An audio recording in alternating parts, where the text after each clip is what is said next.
किती छान बोलतोय. तू खाऊ खाऊ खातोय? खिचडी खातोय? तुला आवडते खिचडी? कशी खिचडी कशी झाली आहे? कशी झाली आहे? छान. उभा राहा ना बाळा. आवडते? हो. तुला हम्माकडे जायचं? हम्मा आवडते?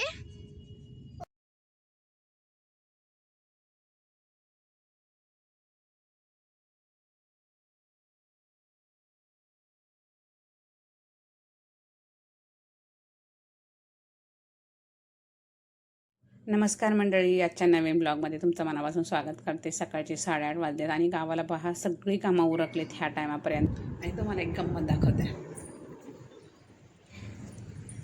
मुंबईला जायची तयारी चालू झालेली आहे आणि हे पहा रानातून आंब्यांच्या कैऱ्या काढून आणल्यात पिकवण्यासाठी.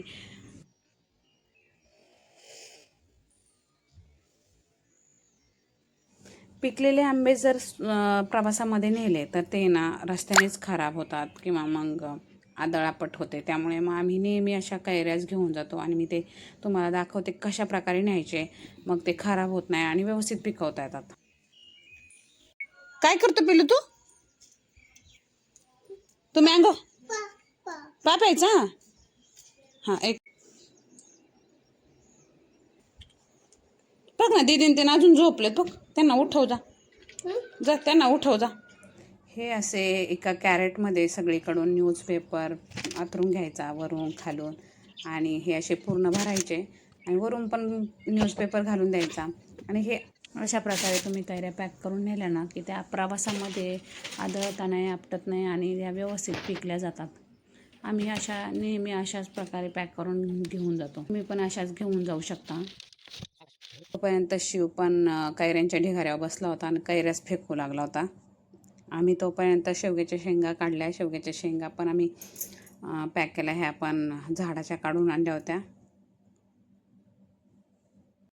आता मुलींचे स्कूल स्टार्ट होणार होते, कोणाचे क्लास चालू होणार होते, त्यामुळे माहीत नाही आता परत गावी कधी येणार आहे. त्यामुळे मग आम्ही हे सगळं काही पॅक केलं. कांदे, लसूण, आंबे,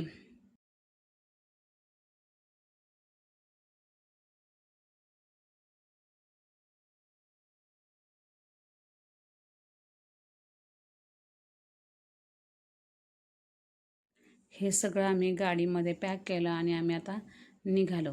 रस्त्यातच आमच्या दुसऱ्या सासूबाई पण राहतात ना, त्यांनी पण आम्हाला त्यांच्या आंब्याची कैऱ्या आणि काही आंबे पॅक करून दिले. त्यांच्या आंब्याचे आंबे खूप गोड असतात, गावरान असतात, थोडे बारीक बारीक असतात, त्यामुळे ते खूप गोड असतात.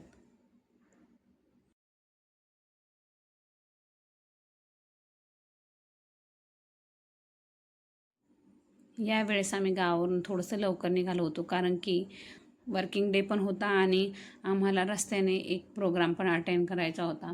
त्यामुळे आम्ही लवकर निघालो होतो, जेणेकरून तो प्रोग्राम अटेंड करून आम्हाला रात्रीपर्यंत पोचायचं होतं घरी. त्यामुळे आम्ही थोडं लवकरच निघालो होतो.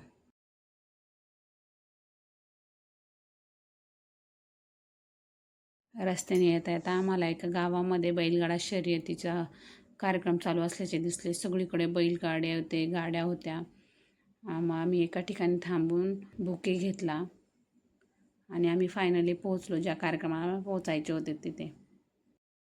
हा प्रोग्राम ओतूरमध्ये होता आणि हे आमचं नवीन लग्न झालं त्यावेळेस आमचे पहिले शेजारी आणि त्यांच्या रिटायरमेंटचा व बड्डेचा त्यांनी आज हा प्रोग्राम ठेवला होता आणि आम्ही तिथे पोहोचलो होतो. आज 15 वर्ष झाले तरीसुद्धा आमचा आणि त्यांचा अजूनही कॉन्टॅक्ट आहे. खूप दिवसांनी सगळ्या जणांना पाहून खूप छान वाटले.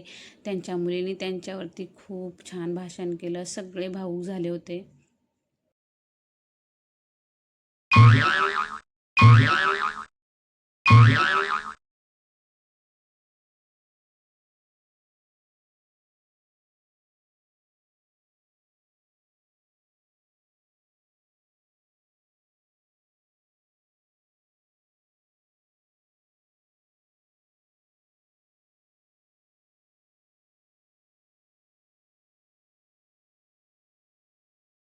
आणि मंडळी, तुम्ही जर कधी माळशेज घाटाने प्रवास केला असेल तर तुम्हाला हे दृश्य नक्की पाहायला मिळतं.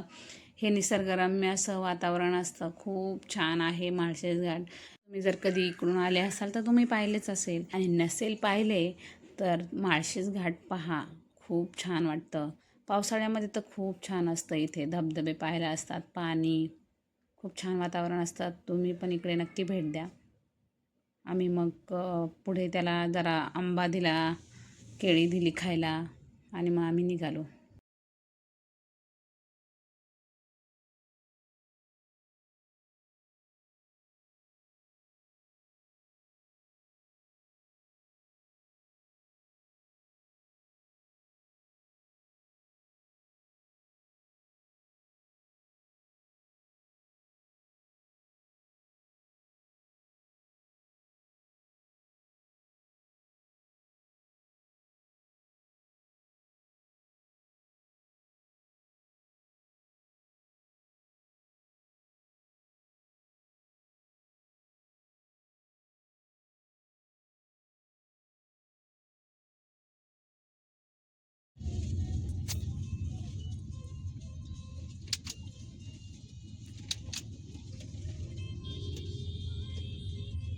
शिव काय करतोय?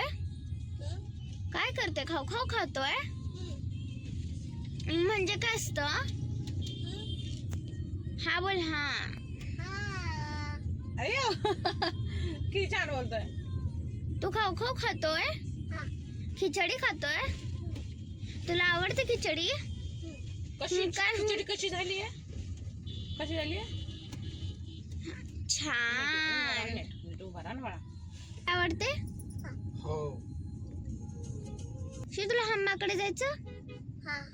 हम्मा आवडते? हो. तुला आजी आजोबाकडे जायचं?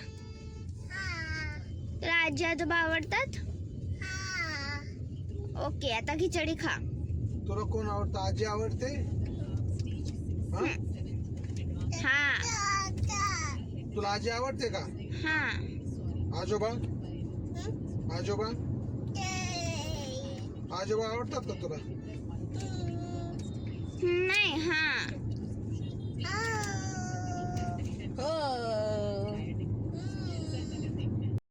आम्ही आता पोहोचणारच आहोत थोड्या वेळात. तुम्हाला व्हिडिओ आवडला असेल तर लाईक, शेअर, सबस्क्राईब करायला विसरू नका. तोपर्यंत धन्यवाद. भेटूया अशाच नवीन ब्लॉगमध्ये.